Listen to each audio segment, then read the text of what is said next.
GSM public school. ఈ school Nainital అనే విలేజ్లో చాలా ఫేమస్. ఆ స్కూల్లో చాలా పెద్ద పెద్ద ఇంటి వాళ్ళ పిల్లలు అక్కడ చదువుతూ ఉంటారు. అందుకే ఆ స్కూల్లో పనిచేయడానికి టీచర్స్ అందరూ బాగా ఇష్టపడతారు. అలాంటి టీచర్స్లో ఒకళ్ళే రంజన ఒక సైన్స్ టీచర్. తను 6th క్లాస్ నుంచి 8th క్లాస్ వరకు ఉండే పిల్లలకి సైన్స్ చెప్తుంది. అయితే తిను చాలాసార్లు జిఎస్ఎం స్కూల్లో జాయిన్ అవ్వడానికి ట్రై చేసింది కానీ కుదరలేదు. అలా చాలాసార్లు ట్రై చేసిన తర్వాత తనకి జాబ్ వస్తుంది. తను చాలాసార్లు ట్రై చేసాక వచ్చిన జాబ్ కాబట్టి తను చాలా ఇష్టంగా ఆ జాబ్ చేస్తుంది. తను అలాగ పిల్లలకి టీచ్ చేయడం స్టార్ట్ చేసిన కొన్ని రోజులకే వాళ్ళకి ఎగ్జామ్స్ వస్తాయి. అలాంటి ఎగ్జామ్ డేస్లో తను ఒకరోజు పిల్లల పేపర్స్ని కరెక్షన్ చేయడానికి స్కూల్లోనే ఉండాలి అని అనుకుంటుంది. ఎంత లేట్ అయినా సరే పేపర్స్ కరెక్ట్ చేసిన తర్వాత ఇంటికి వెళ్ళాలి అనుకుంటుంది. అందుకని వాళ్ళ ఇంట్లో కూడా ఇన్ఫామ్ చేస్తుంది, ఈరోజు ఇంటికి రావడానికి లేట్ అవుతుంది అని చెప్పి. అయితే నైట్ అలాగే రంజన క్లాస్లో అంటే స్టాఫ్ రూమ్లో ఉండి పేపర్స్ కరెక్షన్ చేస్తూ ఉంటుంది. అంతా బాగానే ఉంటుంది. కానీ కొంత టైం తర్వాత పేరెంట్స్ ఎంత కాల్ చేసినా సరే రంజన కాల్ లిఫ్ట్ చేయదు. The number you are trying to call is currently not reachable. Please try again later. అందుకని వాళ్ళ పేరెంట్స్ చాలా టెన్షన్ ఫీల్ అవుతారు. అలా చూస్తూనే టైం 12 అయిపోతుంది. అయినా కూడా రంజన నుంచి ఎలాంటి కాల్ కూడా రాదు. టైం చూస్తే 12 గంటల నుంచి 3 గంటలు అయిపోతుంది. రంజన ఇంకా ఎలా ఉందో తెలియదు. తర్వాత మార్నింగ్ అయిపోగానే వాళ్ళ ఫాదర్ ఇంకా బాగా భయపడిపోయి ఇంకా స్కూల్కి వెళ్దామని డిసైడ్ అవుతారు. ఇంకా స్కూల్ దగ్గరికి వెళ్తారు. బయట నుంచి చూస్తే స్కూల్ గేట్ లాక్ చేసి ఉంటుంది. ఇంకా స్కూల్ని లాక్ చేసి ఉండడం చూసి తను వెంటనే పోలీస్ స్టేషన్కి వెళ్తారు. రంజన వాళ్ళ ఫాదర్ ఇంకా పోలీస్ స్టేషన్కి వెళ్ళి తన మీద మిస్సింగ్ కేసు ఫైల్ చేస్తారు. ఇంకా పోలీస్తో తన గురించి వివరాలు చెప్తూ ఉంటారు. అప్పుడే రంజన వాళ్ళ ఫాదర్కి వాళ్ళ స్టాఫ్ నుంచి ఒక ఫోన్ కాల్ వస్తుంది.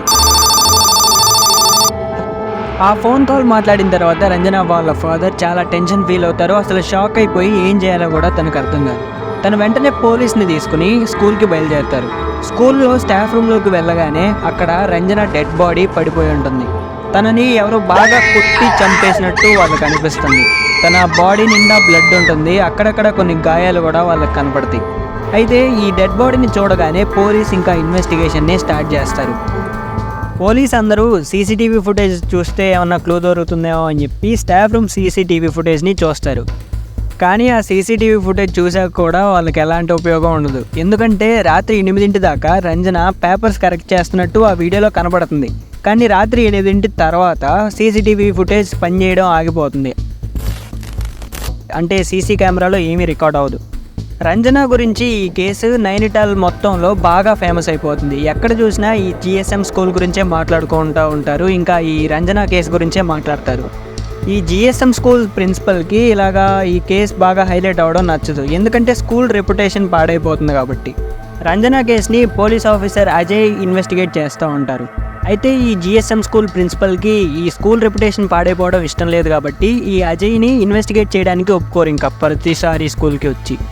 అయితే అజయ్ మాత్రం ఈ కేసు గురించి బాగా ఇన్వెస్టిగేట్ చేస్తాడు. కానీ ఈ మర్డర్ ఎలా జరిగిందో మాత్రం తనకి ఇంకా అర్థం కాదు. ఆ స్కూల్కి ఎదురుగా ఒక టీ కొట్టు ఉంటుంది. అక్కడ ఒక ముసలావిడ ఆ కొట్టుని నడిపిస్తూ ఉంటుంది. అయితే అక్కడికి వెళ్ళి టీ తాగుతూ ఈ కేసు గురించి ఆలోచిస్తూ ఉంటాడు అజయ్.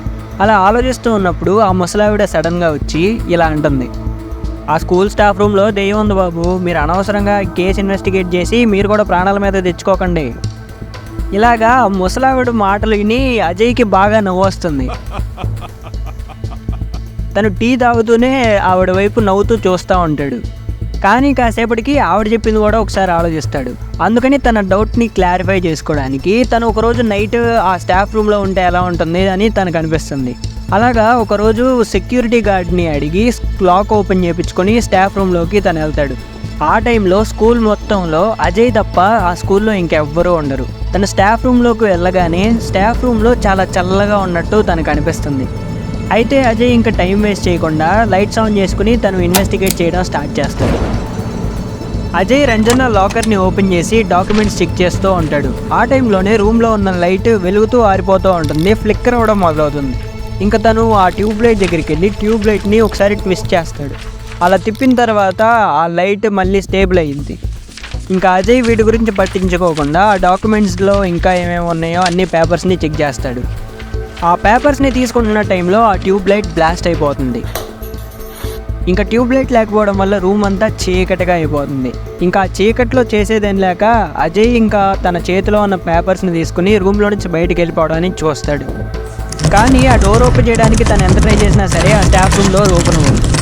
అలాగా అజయ్ ఆ డోర్ని ఓపెన్ చేయడానికి చూస్తున్న టైంలో తనకి ఎవరో ఒక అమ్మాయి ఏడుస్తున్నట్టుగా అనిపిస్తుంది.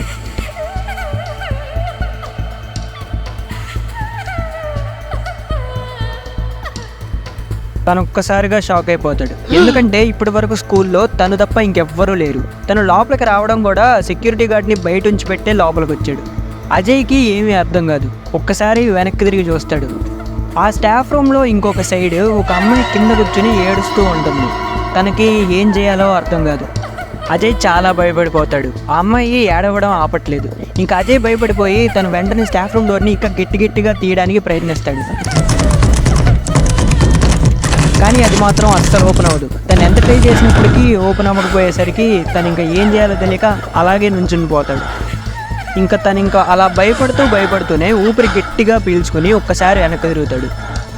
తన బాడీ అంతా ఒక్కసారిగా గట్టిగా వణుకుతుంది. ఎందుకంటే ఆ అమ్మాయి తన ముందే ఉంది. అది కూడా పైనుంచి కిందకి తలకిందులుగా వేలాడుతూ తన వైపే చూస్తుంది. అజయ్ భయపడడంతో పాటు కొంచెం ఆశ్చర్యంగా ఫీల్ అవుతాడు. ఎందుకంటే ఆ ఆత్మ రంజనాది. అలా ఏం జరుగుతుందో తెలుసుకునే లోపే అజయ్ నుంచి దూరంగా రంజన వెళ్తుంది. స్టాఫ్ రూమ్లో ఒక గోడ చెక్కతో చేసి ఉంటుంది. రంజన అలాగే తలకిందులుగా వేలాడుతూ వెళ్ళి ఆ చెక్క దగ్గరికి వెళ్ళి పెద్దగా అరిసి మాయమైపోతుంది. ఇంకా అజయ్కి భయం పోయి ఒక డౌట్ వస్తుంది. స్కూల్లో ఉన్న అన్ని గోడలు ఇలా కాంక్రీట్తో చేసి ఉంటే స్టాఫ్ రూమ్లో ఉన్న ఈ ఒక్క గోడ మాత్రం చెక్కతో ఎందుకు చేశారు అని. తను అక్కడికి వెళ్ళి ఆ స్టాఫ్ రూమ్లో ఉన్న చెక్కతో చేసిన గోడని ఒకసారి తడతాడు. లోపల ఏదో ఉన్నట్టు తనకు అనిపిస్తుంది. ఇంకా ఆ గోడని పగలగొడతాడు. ఆ గోడని పగలగొట్టాక లోపల చూస్తే లోపల రంజన ఫోటో ఒకటి ఉంటుంది. ఇంకా చేతబడి చేసే వస్తువులు ఉంటాయి. ఇంకా అక్కడ ఒక బొమ్మ ఉంటుంది. ఆ బొమ్మకి రంజన జుట్టుని చుట్టేసి ఉంటారు. అయితే వీటన్నిటిని చూసి అజయ్కి ఇంకా చాలా డౌట్స్ వస్తాయి. అయితే సెక్యూరిటీ గార్డ్ దగ్గరికి వెళ్ళి ఈ స్కూల్ స్టాఫ్ రూమ్ని రీసెంట్గా ఎప్పుడు రెనోవేట్ చేశారో అడుగుతాడు. అయితే సెక్యూరిటీ గార్డ్ ఏం చెప్తాడంటే రీసెంట్గానే ఒక కొన్ని వారాల ముందు రెనోవేట్ చేశారు అని చెప్తాడు. అయితే ఇలాగ ఎందుకు రెనోవేట్ చేశారో అజయ్కి తెలుసుకోవాలని ఉంటుంది. కానీ ఆ స్కూల్ ప్రిన్సిపల్ని మాత్రం తను అడగలేదు. ఎందుకంటే తను ఒప్పుకోవట్లేదు కాబట్టి కలవడానికి. ఇంకా తను ఏం చేస్తాడంటే ఆ రెనోవేట్ చేసిన వర్కర్స్ని కాంటాక్ట్ అవుతాడు. ఆ వర్కర్స్తో మాట్లాడిన తర్వాత ఒక క్వశ్చన్ అడుగుతాడు. ఇలాగ స్కూల్లో ఉన్న అన్ని గోడలు నార్మల్గా ఉంటే స్టాఫ్ రూమ్ని మాత్రం ఇలా ఎందుకు చెక్కతో చేశారు అని చెప్పి. అయితే ఆ వర్కర్స్ ఏం చెప్తారంటే స్టాఫ్ రూమ్లో ఇలా వుడెన్ వాల్ని కన్స్ట్రక్ట్ చేయమని ఒక షీట్ మీద రాసి సిగ్నేచర్ తీసుకుని ఒక సైన్స్ టీచర్ వచ్చారు అని చెప్తారు. అందుకనే ఇలా రెనోవేట్ చేసామని చెప్తారు. ఇంకా ఆ సైన్స్ టీచర్ని కలవడానికి అజయ్ వెళ్తాడు. ఇలాగా ఇన్వెస్టిగేట్ చేయడానికి ఆ సైన్స్ టీచర్ని పోలీస్ స్టేషన్కి పిలుస్తారు. ఇంకా స్టార్టింగ్లో ఆ సైన్స్ టీచర్ ఒప్పుకోకపోయినా కొంచెంసేపు మాట్లాడిన తర్వాత ఆ సైన్స్ టీచర్ ఏమీ ఒప్పుకోకపోయినా తర్వాత రంజనాని తనే చంపేశానని ఒప్పుకుంటాడు. అసలు రంజనాని ఎందుకు చంపావని పోలీసులు అడుగుతారు. రంజన రీసెంట్గానే జాబ్లో జాయిన్ అయింది. జాబ్లో జాయిన్ అయిన తర్వాత ఈ సైన్స్ టీచర్కి రంజన అంటే ఇష్టం అంట. రంజనకు కూడా ఈ విషయం గురించి చెప్పాడంట. కానీ రంజన మాత్రం తనకేమీ ఇష్టం లేదు అని చెప్పిందంట. తనను పట్టించుకోకపోయేసరికి తను చాలా కోపంగా ఫీల్ అయ్యాడు. ఇంకా తనతో మాట్లాడకుండా రంజన వేరే అతనితో మాట్లాడడం తను చూశాడు. ఇంకా తను రంజనాని చంపేయాలని ఫిక్స్ అయ్యాడు. ఇంకా రంజనాని చంపేయాలనుకుని తను లేట్ నైట్ పేపర్స్ కరెక్షన్ కోసం స్కూల్లోనే ఉంటుంది అని తెలిసిన రోజు తను కూడా స్కూల్లోనే ఉండిపోయాడు. ఇంకా సీసీటీవీ ఫుటేజ్ని ఆపేసి తను వెళ్ళి రంజనాని చంపేశాడు. తర్వాత తనకి తెలిసిన వాళ్ళతో చేతబడి చేపించి రంజన ఆత్మని ఆ స్టాఫ్ రూమ్లోనే ఉంచిపెట్టాలి అని అలా చేశాడు. ఈ నిజమంతా బయటకు వచ్చాక తనకి లైఫ్ టైం మొత్తం జైల్లోనే ఉండాలని చెప్పి కోర్టు తీర్పిస్తుంది.